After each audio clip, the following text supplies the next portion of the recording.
It is January 3rd, 2022, and I want to welcome everyone to our Q&A, questions and answers about Spiritism. Before I begin, let us have a little prayer.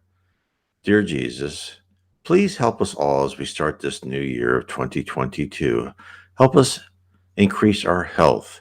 Help us fight off our imbalances, restore our harmony and our vibrations so we are healthier and more able to spend our energy and our time in increasing our spiritual quotients, in finding out about the love and guidance from above. Amen. So, this is all about Spiritism.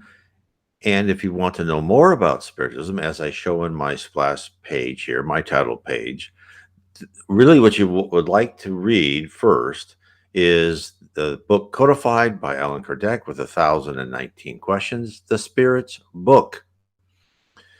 And then I would recommend, or you could reverse this order, I would recommend that you read my book, Spiritism 101, The Third Revelation. And you can download that from nwspiritism.com. You can download that in PDF format. It's totally free. It's about 100 pages. Of course, you can also get it on Kindle, paperback, and in Audible format. Then if you'd like, you could read the Spirit's Book or do that before. And the Spirit's Book was, of course, codified in the 1850s by Allan Kardec. Then I would suggest, if you are interested in spirit communications and spirits, I would read the Medium's Book next, and that will tell you all about different types of mediums and different types of spirits, because one must be very careful when you are trying to communicate. In fact, in Spiritist centers, you go through a year, sometimes 2 years of training in order to communicate with spirits. For those who have the talent, I do not, and the aptitude, and because it's very important to discern what level of spirits, what type of spirits you are talking to, because a lot of the Catholic Church and other religions say no, don't talk to spirits, and they have a good point, because there are spirits out there who will disguise themselves as higher spirits. I have seen that myself, but the whole thing is, the more you know about them and the more they talk, you can find out what level they are at. They can't hide themselves forever. This is where the book by Allan Kardec becomes very valuable for everybody. And then the other book that I really like, he's written some other books too, but Allan Kardec, The Gospel According to Spiritism, explains a lot of things, the parables and the sayings of Christ, and gives them what they really mean in the Spiritist context. Now, let's start. So if you have any questions, and hopefully I can give answers, please write them in the comments section. I will get to them, and we will try to review those together. Now, in the meantime, I will go through questions I have. Let me hide this. I'll go through questions I have that, oh, we have a question already. Let's go through that first. Hide. Okay, here's a question. I've been to a few churches and have seen people who seem to be possessed, acting out and cursing the pastor after about an hour. Sometimes they would pass out and wake up normal from the prayers. And then his second question is, do you think these people are really possessed? And yes, I do. And so before I talk about this subject, first I want to say, anyone who thinks they're possessed or have any mental problems, depression, any of that stuff, always see your doctor, psychiatrist, psychologist, because a lot of these things could be done through organic reasons. But according to Spiritism, the majority of cases are from being obsessed or possessed by spirits. And so these people, let's take your example first. They are influenced, and you might want to actually use the word dominated by ignorant spirits, right? Yeah, we don't want to say evil per se. What Spiritism says is evil really is the absence of learning and the absence of love. So these people who haven't had the willpower to shut off, and some people just can't, right? Some is just too much for them and they need help. And so at least they're in church and they're in the right way, and hopefully they pray and they they can use their conscience to filter out these stupid ideas. That's what we're here for, right? We're here to learn to use our conscience to filter out these bad ideas. And in fact, even in the medium's book, Allan Kardec will give an example of spirits making a fool of the medium, because they'll give you like uh, little tasks to do, little stupid things, and if you do the stupid things, then you do more and more and more. And so what probably happened to these people is that they had gotten themselves in some sort of state where they were easy to be influenced by spirits, and of course the spirits who don't wish who do not wish for us to be to attain a higher spiritual level on earth, because when the majority of people start becoming more educated and nice people who normally go to heaven, you don't have to be a saint or anything like that, the earth will transition to a planet of regeneration. And when the earth positions to a planet of regeneration, those spirits on the lower zone and the dark abyss, what you call purgatory, there's no such thing as eternal hell, eternal punishment, they will be sent to other planets. They will be gone. And they don't want that, because it's just the same thing as, if there's a prison and you've got the prison boss and he's got his little prison mafia there. If they all get sent to other prisons, where they're all back at the bottom of the totem pole. So these spirits do not want that to happen. And there have been spirits in the lower zones, the dark abyss, for tens of 10,000 years or more. And these spirits are kind of organized very loosely, and some sections are not, some sections are, and they call themselves the dragons. And these are not devils created by God. These are spirits who will have commands, and they will have people working for them.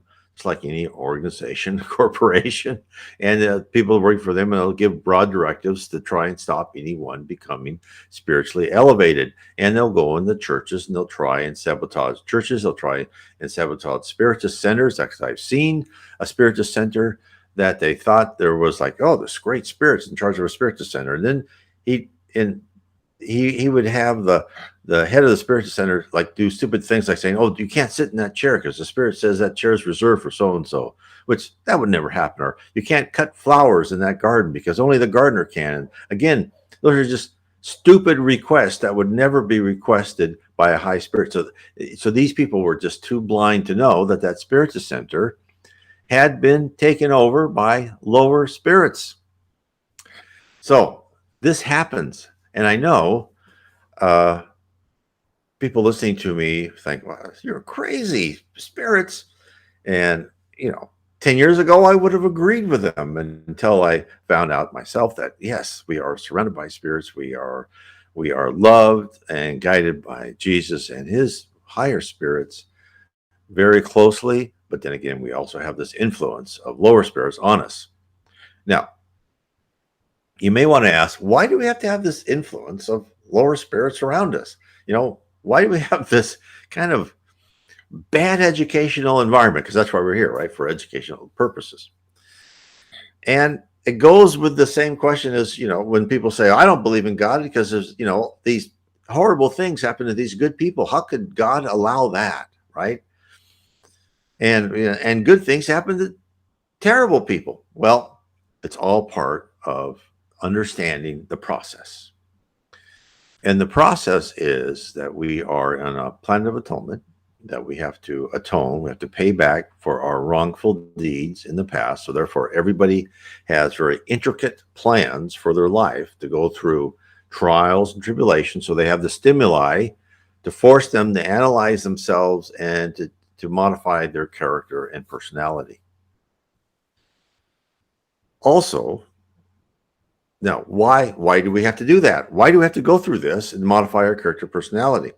Because the higher you go, the more power you have. Now, what do I say about what do I mean by power? In the spirit world, which is a logical construct, thought is action. So think about that. Your thoughts, you act. Spirits, Jesus Christ and a group of spirits helped create this solar system. Jesus Christ, with spirits under his command, created helped form the earth, the moon, the ozone layer around the earth, all that guided the whole life. So this is immense power, immense power. And that's what we're being trained for, is this immense power. That's why we're in this simulator called Earth, where it's not real. It seems real to us. But remember, we are immortal spirits, and we're here for 80 years or whatever. It's a very short time if you divide that into eternity. So that's why we have to go through this. So yes, I believe those people were possessed, and when the ceremony at the church, the service, I should say, at the church was almost over, they left because they'd done their damage. They tried to retard the progress of the people there, and that happens, and those people need to get prayer and meditate and try and uh, ask for help from their guardian angels and other spirits to help stop that. So these people were, and that again, for like people who are paranoid or schizophrenic, a lot of times they will have spirits possessing them, or not being possessing, but influencing them, and trying to confuse them and trying to make them feel terrible and have visions and wrong ideas. This one poor spirit who I talked about this yesterday when I was going through the Spirit Review of 1858.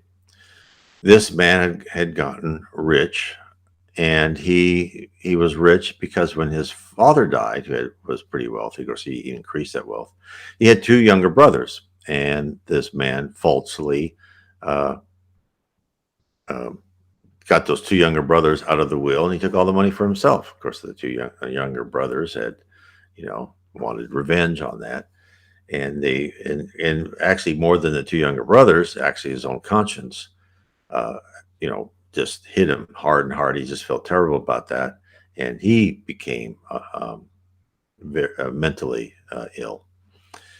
But as another example, there's this guy who wrote in the book about Chico Xavier. Chico Xavier was a great Brazilian medium. In fact, behind me here, the book No Solar and 2,000 years ago were psychographed by Chico Xavier.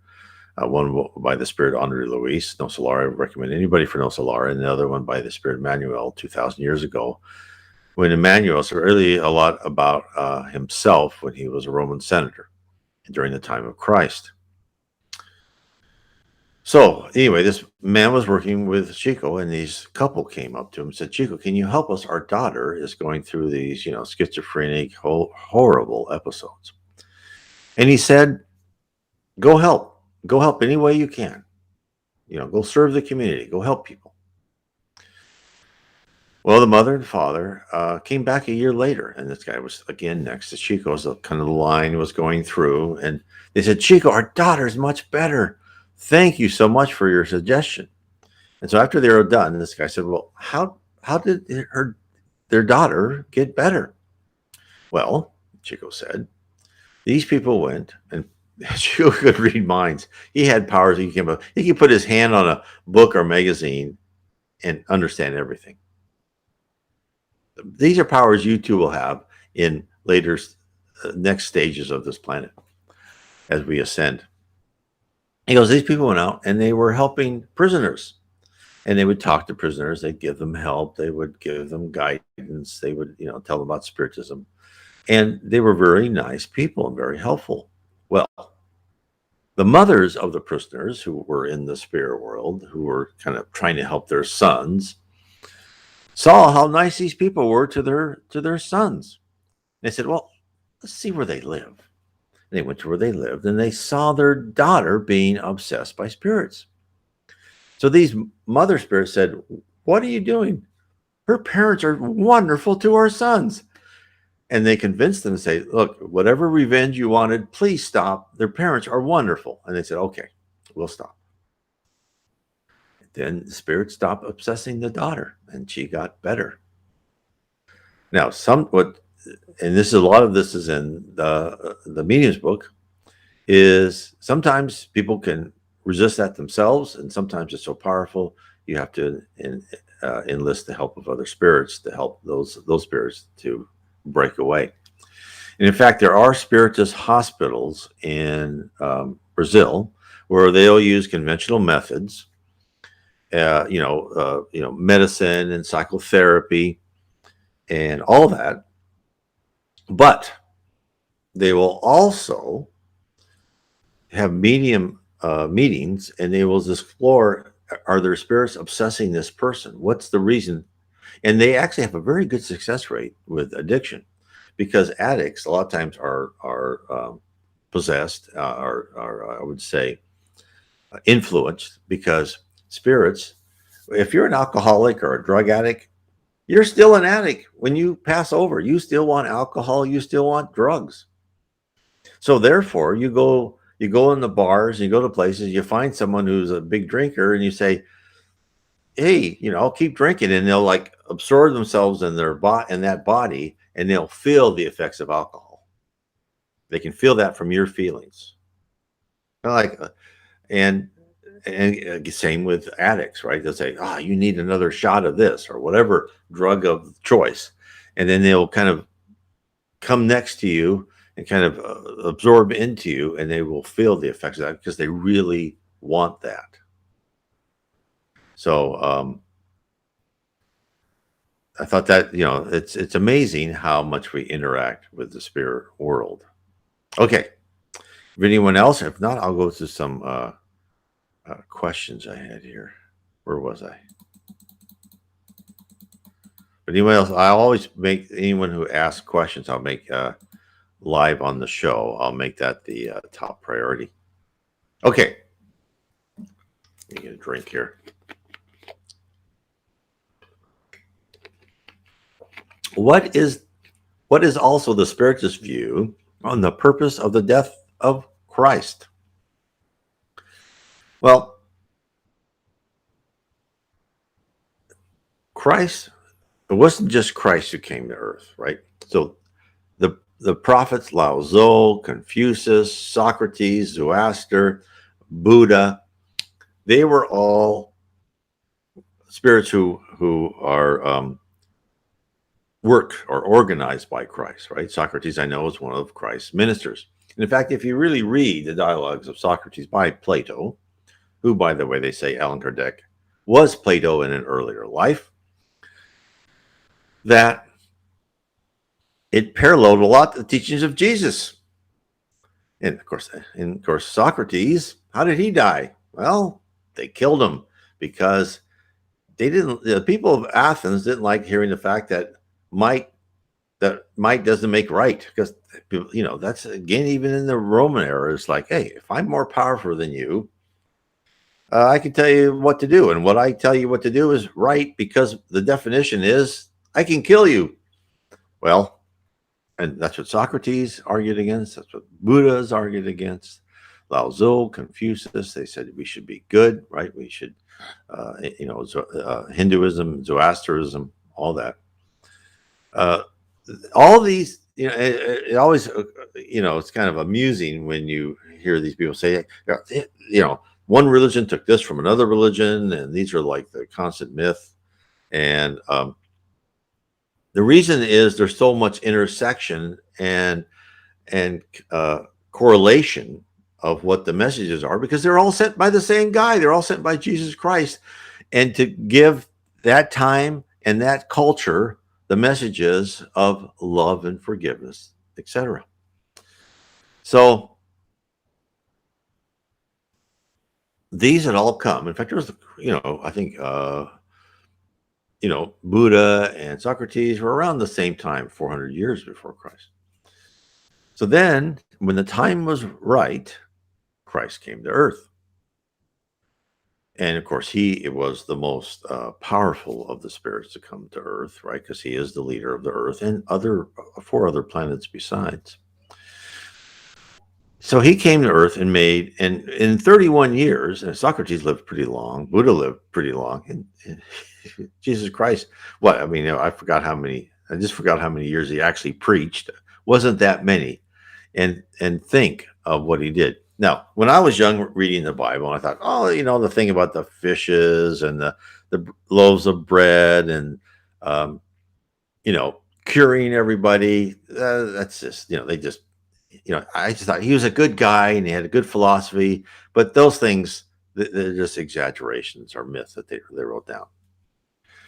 But as I learned more about Spiritism and what we are on earth, and the fact that the spirit world is this logical construct of this, and we ourselves, spirits, are encapsulated intelligences, and what they call in spirits will say personalities. That's what we are. We are personalities, and therefore we are logical constructs. We are our personalities built up through many lives, experiences, all that. We're all unique. That's why we go through all these trials, because God wants us all unique, doesn't want cookie cutter spirits. And so therefore we're all here as these in this logical construct. So now take my analogy and think that there's a video game. And the video game is you have characters walking through territory, or getting powers, or flying somewhere, or all that stuff. Now, there are rules in that video game, just like there are rules on the simulator called Earth. And we, as we grow up, we believe in those rules, right? You can't just cure someone on a major illness, although there's faith healing. We see that all the time. And of course, there's fake people out there too, which is unfortunate, but that's human nature right now. We have to learn to discern that. But there's things like, how can you make people think that they're fed with three fishes, like 3,000 or 5,000 people? Well, let me step back one thing. So this one spirit, when she was introducing herself, she said that she was in an earlier life at the time of Christ, and that when Christ talked, let's say the Sermon from the Hill, that he was so powerful in this human form that as he talked, the people who believed, the people who did not believe were just there for whatever other reason. He did not see this. The people who believed and were into his message saw the visions that Christ was talking about. And again, this completely corresponds with how spirits communicate. Spirits communicate mind to mind. They'll send ideas to you, right? They'll say, "Hey, how are you? Let's go meet at the coffee shop." But then they'll also send pictures or little movies, or they'll send a picture of the coffee shop, and you'll pick, and then what that does, that ensures to 100% or close the correct communication. If they want you to know something, they'll say, "Let's meet there," and then here's where it is, right? So it's like what we do now. We send an email and we send a link to Google Maps, right? So think about Jesus Christ as a powerful character in this video game. Now, think about that. Everything Jesus did was orchestrated. This was all planned. Everyone who was healed, that was their destiny, who was born on earth at that time. The apostles, they weren't randomly selected. They were all born, and then that was their destiny, is to become apostles to Jesus. When Judas, they said, "No, we want people to become apostles." And then Judas said, yeah, I want to be an apostle in the spirit world. And his friend said, "No, I don't think you're ready for that." He goes, "No, I want to." And Jesus said, "Okay, you can." But he knew Judas would be the one. He could see it. right? He knew the destiny is a higher spirit. The higher spirit you are, the more you can look forward in people's destinies. And of course, Jesus totally forgave Judas because, and Judas later became, in one of his lives, Joan of Arc. So everyone is saved. Everyone becomes better. So think of Jesus as a major character in this game. Now, think of Jesus as the administrator of this game, that he can go in there into the database and he can say, oh, no, I'm going to violate that rule and make it happen like this, or I'm going to make it happen like that. Because since we're in a simulator, we're in a logical construct. He controls the game. And therefore, either people actually got physical food, or in their minds, he sent these visions and they felt completely refreshed and not hungry anymore. So this is a long story to get to the point, but all this was orchestrated for Christ to make an impact on earth, for people to start thinking, oh, maybe that's how I should behave. Of course, then we have all these religious wars, and then humans get involved in the Catholic Church, and then they turn that to a money-making scheme, right? We're really good at that, turning anything into money-making schemes. But he's starting, right? And people will tell me, oh, we still have chaos and war and all that, but still things are better. There's this great archaeological study where they went to cemeteries and they found I forgot how many hundreds of years back, but it was like 25% of the people didn't die naturally. They were killed, wounded, died of their wounds, right? And these are like violent wounds versus a very small subset, I should say, of people dying violently today. So we have gotten better, but of course, with our news and our the propaganda that hits us, people want us to keep to be afraid all the time and have fear. We don't think so, but we have improved a lot. In fact, even Chico said that about 30% of the people who pass on will go to heaven. And when we become a planet regeneration, that will be, it has to be a little over 50%. And according to Geraldo Lemos Neto, we should really start our phase of planet regeneration in the 2050s. I think it was 2057. I could be off by a year or two, but it's in the 2050s. That's why I think that something major is going to happen for us for more people, the extra 20% of people, to really look at the truth and know that something spiritually is coming. So the purpose of the death of Christ is to give us here on earth a path to learn, right? Because we are in school. You're not just in school from kindergarten to end of high school or college, whatever. No, you're in school your whole life.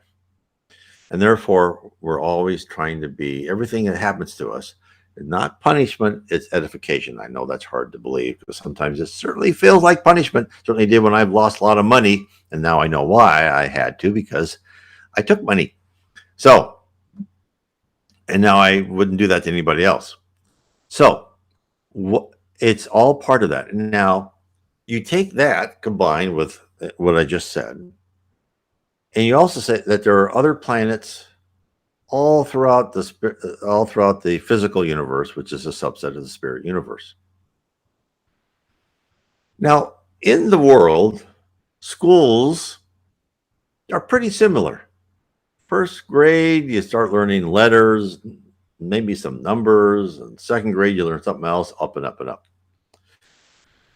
What I have read is that, and as part of the process of taking a planet and taking a group of spirits who, someone will go to heaven, some will go to the lower zones, and training them, you'll send messengers like Socrates and Buddha. But then the leader of that planet, there will be a Christ event for that very powerful spirit to come to that planet and really say, okay, here are some marvelous things that happen. Hopefully this will give you a little bit of stimuli to make you sit up and listen to what we've been trying to tell you, right? Because what have been trying to tell us? All these major religions all tell us to love each other, be friendly to each other. And we can find exceptions in different passages, but the essential part is the love and charity, fraternity. And in fact, Spiritism tells us that the eternal passage is in the Bible, all about love, charity, and fraternity and honesty. The ones that don't sound like it, like the Old Testament and other books, right, that are like pretty violent and mean and base and are not fair, right? Those were given because those were given to the people at the level of their culture and technology at the time. This is why Spiritism says that the spirit world will continually communicate to us. That, is that no, there wasn't just the Word of God was the Old Testament, the New Testament, and that's it. No, it's a dynamic affair that's going to happen as we become more sophisticated and more technologically sophisticated and more open to these messages to us. And that's why the whole doctrine of reincarnation and karma brought to us by Spiritism. Of course, it was the Hindus know this already. The Buddhists kind of know this already, right? They adapted that learning. The Christians, from what Spiritism says, the early Christians believed in reincarnations, but then it was taken out because the priestly class said, well, I don't want people to believe in reincarnation because I want them to depend on me in this life, and I'm their only path to salvation, and that way I can make more profit. And of course, they perverted the Catholic Church in that way. Now, eventually, Catholic Church will come back, and what Spiritism says is that people will adopt the doctrines of Spiritism. Spiritism is not going to be a religion. Spiritism is a doctrine. And therefore, other religions will start adapting and using the doctrines of Spiritism in their own services. So that was the purpose of Christ, to come here, give us an event, and say, okay, just like a teacher in class, as they're on the chalkboard or the whiteboard or whatever it is, saying, oh, here's a hint, something you may want to remember for your next test. And Christ did the same thing as, here's a hint, you may want to be a better person, because if you're not, you're going to places not so good, and you're actually ignoring the reason you're here, and that is to improve your character. So that was a long-winded explanation, but I hope that helps. Okay, if anyone else has anything, I will answer that next. If not, I'll go to the next question. Of course, and again, for anybody who has questions when I'm not live, just put them in the comment section of any of my videos, and I get notified when I get comments by YouTube. And I will take those comments, I will copy and paste them, put them in this list, and then use them for the next meeting. Okay, so let's have another question here. Okay, what do you think, or have you ever heard the coming of the Maitreya, supposed to be a great world teacher who is close to or works with Jesus? That I do not know. I have not heard of Maitreya. What I have heard from Spiritism is that Socrates and Buddha will be incarnated again, and they are coming. And they're coming soon, or if they may already be here. And that may be where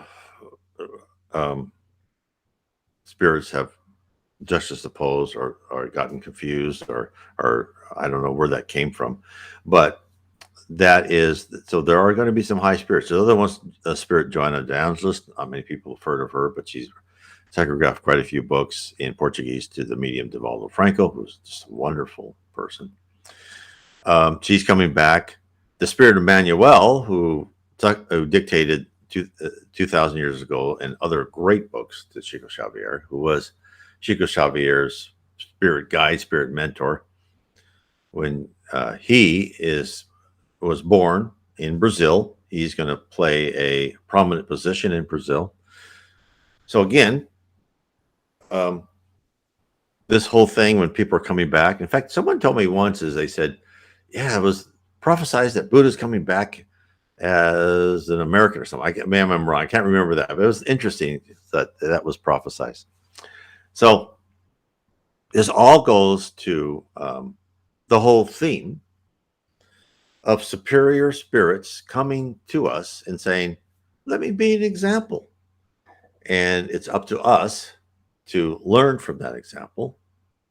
And I know it's hard because can you imagine someone like Buddha or Socrates here trying to give people moral lessons? Would that make the evening news? You know, it's going to be hard. This is going to be very interesting to watch. Now, besides these people coming to the planet, there are people who've come from more advanced planets who are incarnating here on Earth to be other examples too. Politicians, honest, not corrupt politicians, honest politicians who actually want to help. Lawyers, doctors, scientists, people in areas of responsibility. They are coming here to help too. Now, the question is, will they have to go through the trials and tribulations that everyone else had? Have these, experiences, auto accidents, cancer, all these things? The answer is no, because they have gone through these. They're on an advanced planet. They've gone through these things, and therefore they will live a life. They'll have colds and flus and all that type of stuff, right? But they won't have major drama in their life. They've learned from that. They don't need that stimuli to save them. So they will be honest people, and they will be examples. And if you know someone who's gone through life and had like a charmed life, right? And yet they're calm and cool, and there's something you would like to get advice from, you're probably a higher, a spiritually advanced person who came to Earth to help us. Now, a lot of these books too, the other thing I want to go through is a lot of people will channel spirits and they will give us these revelations. And it's like the book of Urantia, which I thought was really interesting, but it's not true. There's really good concepts. In fact, I wrote about some of the concepts in the book of Urantia. But this was made by a spirit who thought he or she knew, or a group, but really wasn't. So, and this happens, and Allan Kardec talked about it, is that there are spirits out there who are not very high, but they're intelligent, and they may be on the lower zone, and they think they've got it all figured out. In fact, like one of the things you hear, if you go through, you'll hear that, oh, we're just souls that are trapped on Earth, we're used by these higher spiritual entities for their own pleasure, and they derive energy from us, as an example. So why does that spirit say that? Well, that spirit says that because were not allowed into heaven, and they have to figure out, and they do not take personal accountability, and therefore they weave this elaborate reason why, since they're so great and smart, right, not prideful or selfish at all, there must be some nefarious reason why they're stuck in this region that's not very good. They don't like it, and therefore they find a medium who will believe them. And this happens a lot. A lot of mediums are fooled because mediums believe that if a spirit talks to them, they are special. The spirit must be smarter than they are. It must be, oh my God, it comes from Jesus or God, right? And therefore, that's why it's important that people read the medium's book, because these spirits will just give you their own ideas. And these ideas sound really, a lot of them sound good, right? But they're not true. And that's like the book, the Urantia book. Really, very interesting. The guy thought he knew it all, but I've heard Spiritism said, no, that book is not true. But there are good concepts in there. I will say that. And probably the thing from Maitreya that can be, I'm sure there's good spiritual concepts in that, and they're very interesting. But I would just say, You really have to discern what you're reading. And that's what Spiritism, that's the big difference with Spiritism. Allan Kardec was not a medium. He didn't channel anybody. He was at mediums' tables, right? He was an inspirational medium. We all are that. He wrote a series of 1,019 questions. He gave those questions to different mediums throughout around the regions of Paris and some in Europe. And he did not codify them, not put those in the book until multiple mediums came up with the same or similar answers, because he did not trust one person channeling one spirit.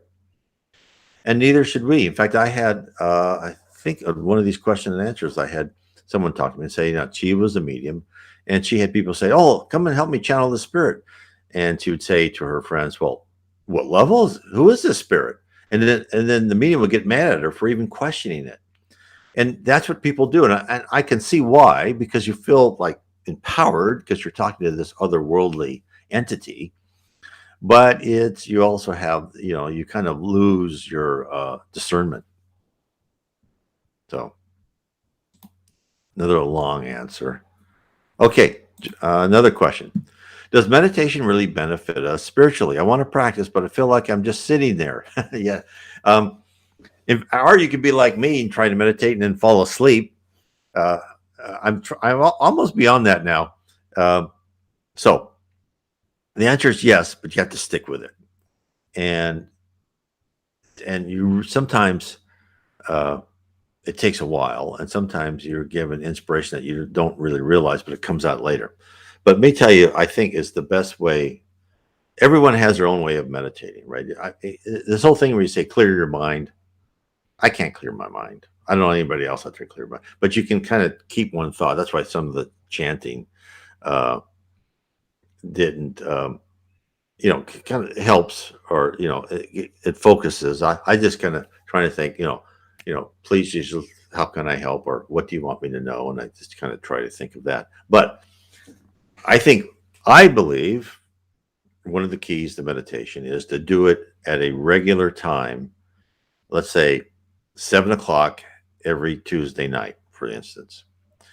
If you sit and you meditate and you open your heart and say, let me know, that the good spirits around you will say, "Hey, this guy's meditating at 7 o'clock every Tuesday night. We'll come and help him. Let's see if he's serious." So, you do it for a month or whatever, but then you'll start.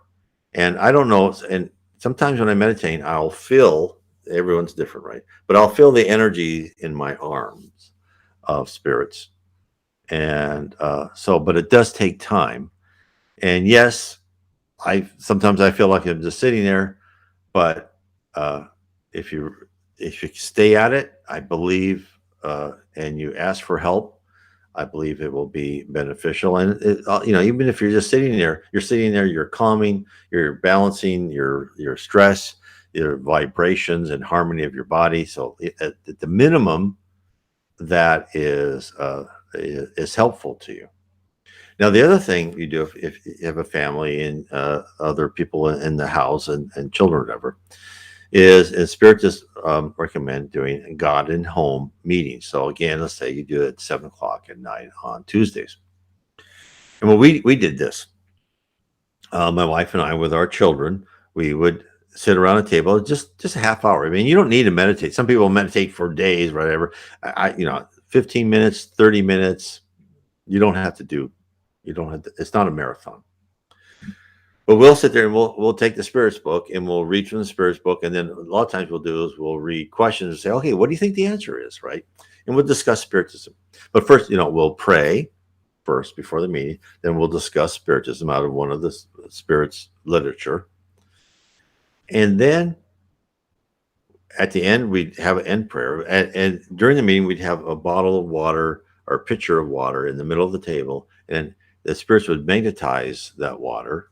And then we would drink that water after the meeting, and that water would help. In fact, they do that at Spiritist meetings.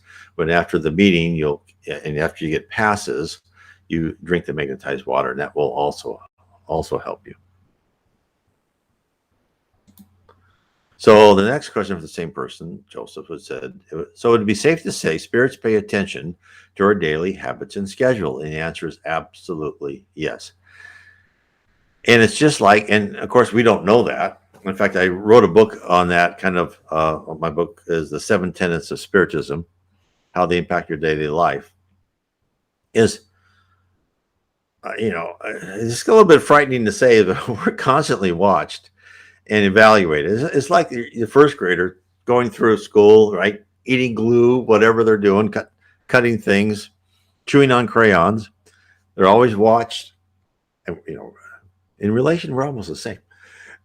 Watching what you're doing and saying, "Oh, okay, oh," and they're happy when we make the right choice, and they're sad when we make the wrong choice. So yes, and in fact, that's how the whole concept of karma works. Let me put this up. So in karma is what happens is we have multiple lives. In your previous life, everything was recorded, everything in detail. Every thought you have is in this universal database, let me call it. So your current life is determined by your actions in your previous life. Now, guess what? It doesn't stop there. What you're doing in this life will determine, go to number 3, your present life is recorded and will be used to determine your next life. So when people write to me and say, "Oh, I don't want to be reincarnated again. I hate this life." I go, well, it's up to you. When you're in the spirit world, if you're in one of the levels of heaven, you can decide not to be incarnated again, but eventually you will, because you can't really progress. Because the earth, this simulator called Earth, is the perfect place to have these blinders on and live in this really fragile environment where you're mostly fragile, and you would be bombarded with stimuli to make some deep changes into your character and personality, into your moral foundation. If you're in heaven, you can still improve yourself, but you're in this wonderful place. You feel good. You've got friends there's no malicious gossip. You're not ever fired. You're never sick. It's harder to make basic changes to some of those deep down primitive emotions that still could be plaguing you.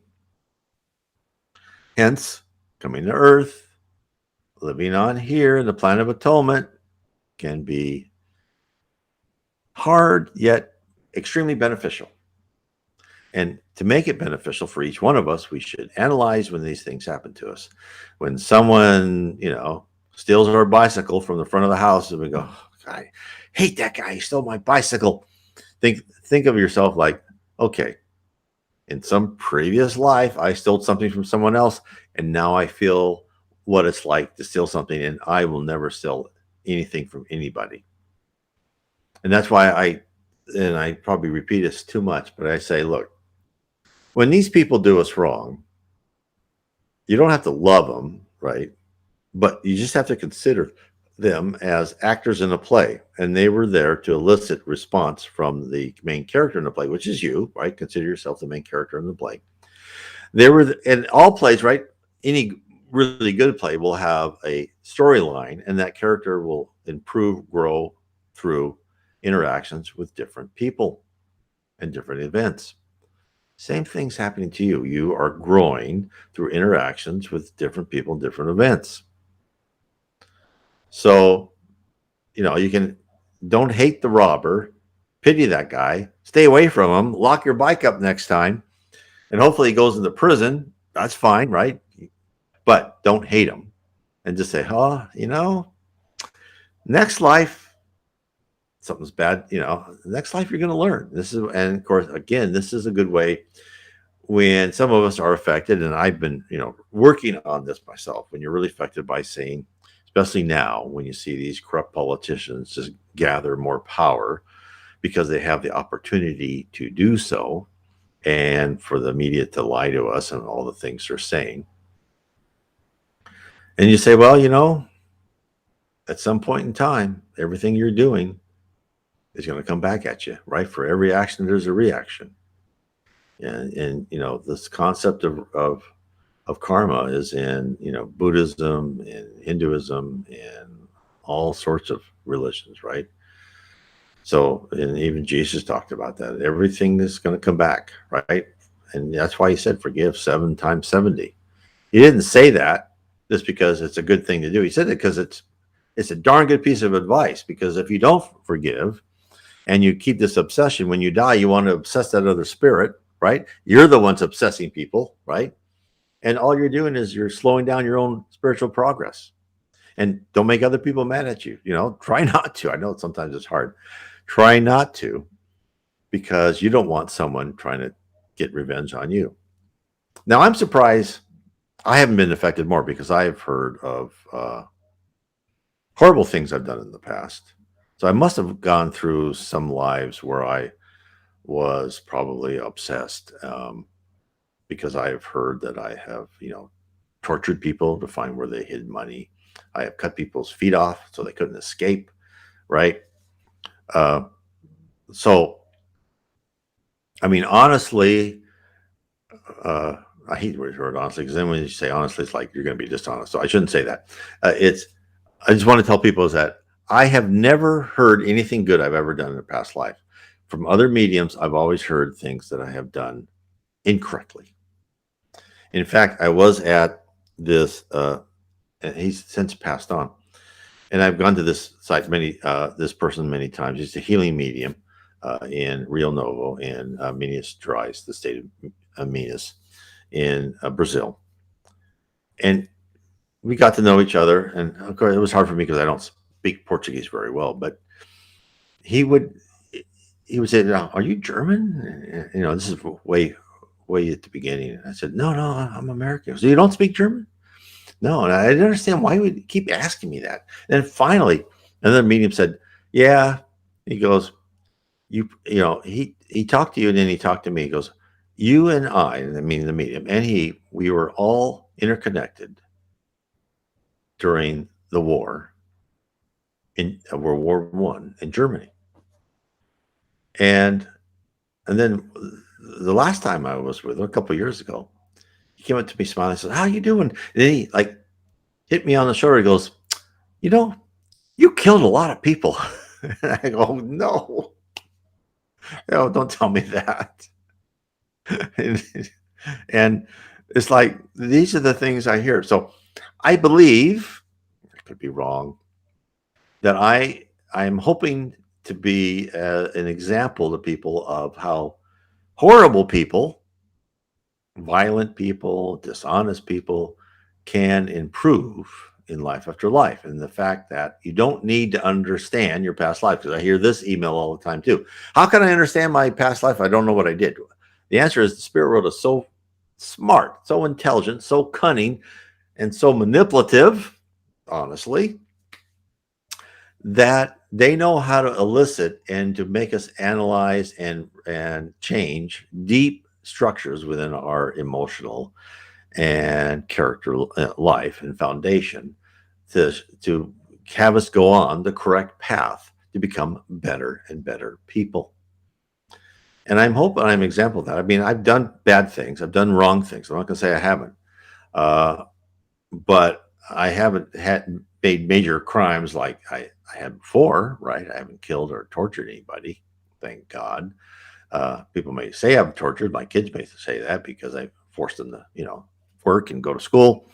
But I believe I've improved because of the lives and the I'm sure I've had horrible lives. In fact, one time I had a friend, and I was talking to the medium. I said, "Yeah, can you tell me about my friend?" And he goes, he goes, "You really like that guy a lot."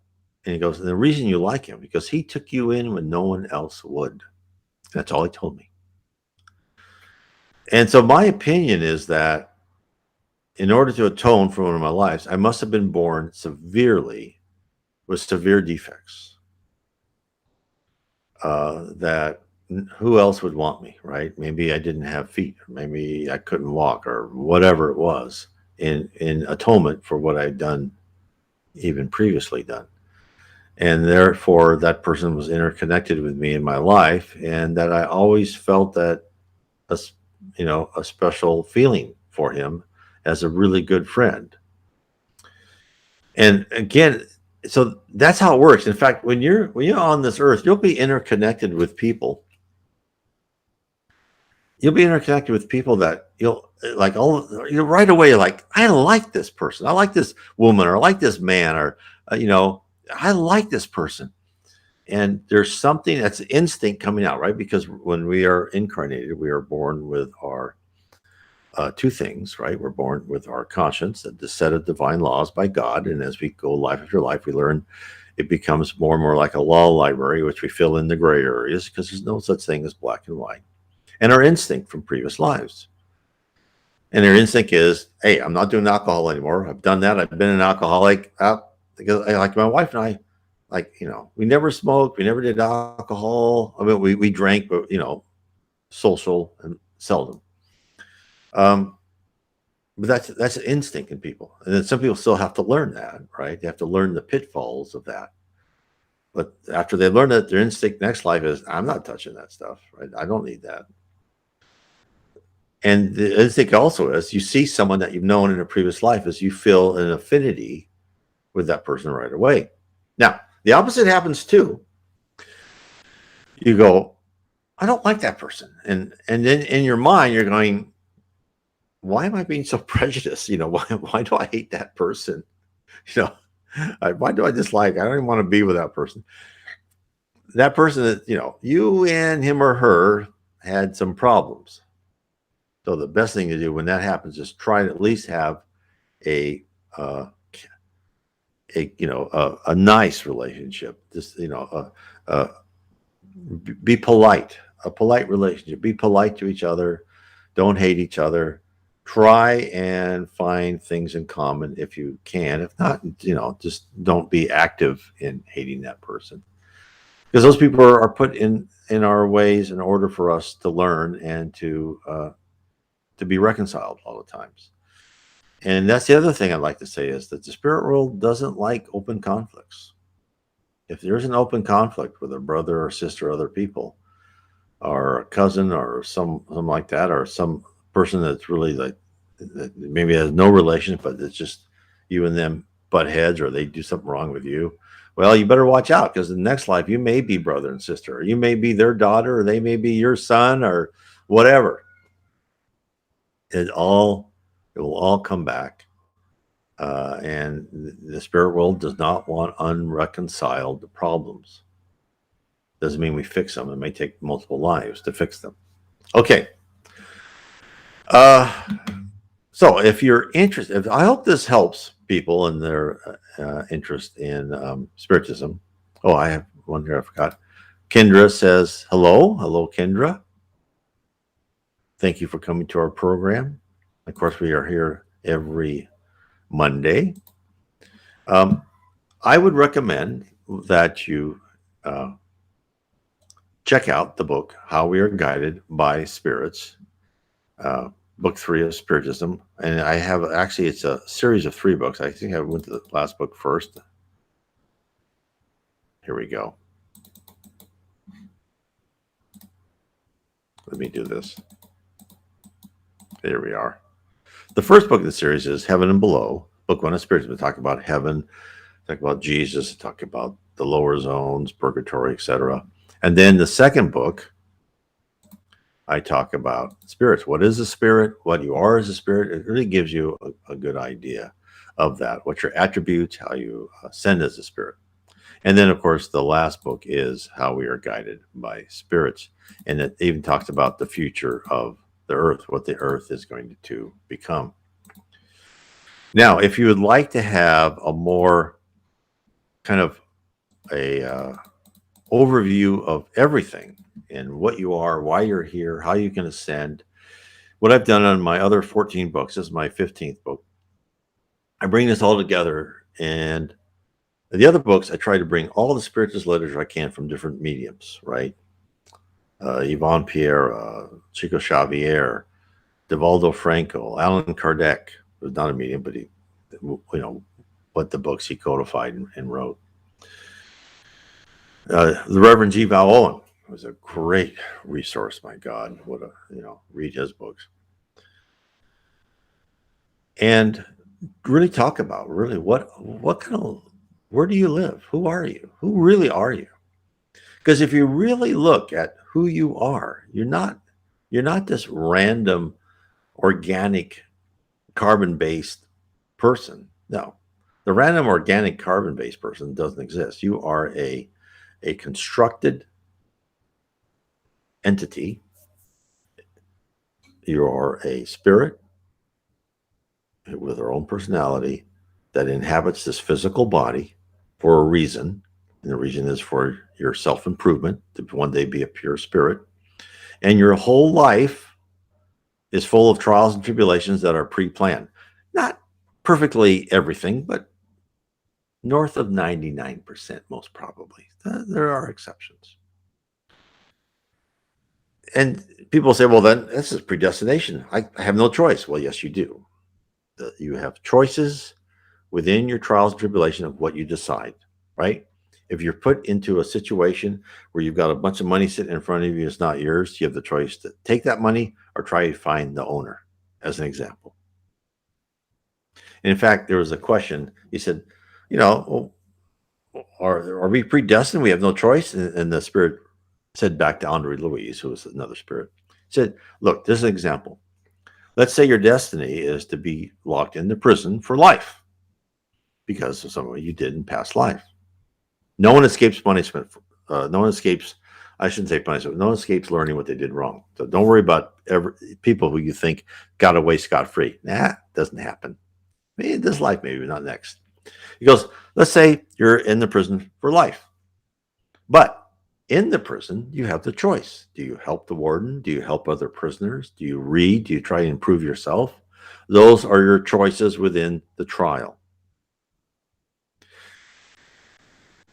Yes, we live in narrow bounds. So, things are going to happen to us. Now, as you go to higher and higher planets, you have more control, right? Right now it's like you are an elementary school or a junior or middle school person that you can't say, oh, I want to study this now. No. You're studying math, or I don't want to go to that class. No, you're going to that class, right? The bell rang. Get to that next class or get to the next trial and tribulation. That's why our life is like full episodes. No, you're not mature enough to handle your own destiny, right? But as you get higher and higher planets, like planet regeneration, then you come to Earth and you talk to your spirit guides in a more open, communicative manner because you're aware of that. And you discuss what you want to learn, what experiences you need, right? It all depends on the level of the person. Some yes, some no. There's always exceptions to everything I say. So so you're not locked into this treadmill forever. And the faster you adjust your attitude and your outlook, and you try to learn with humbleness, and you try to study, and you try to understand why you're here, the faster you'll get out of this. Anyway, I want to thank everyone for being with me today. And again, I do live streams every Sunday, Monday, and Tuesday. Of course, the Mondays we do the Q&A. God bless everyone.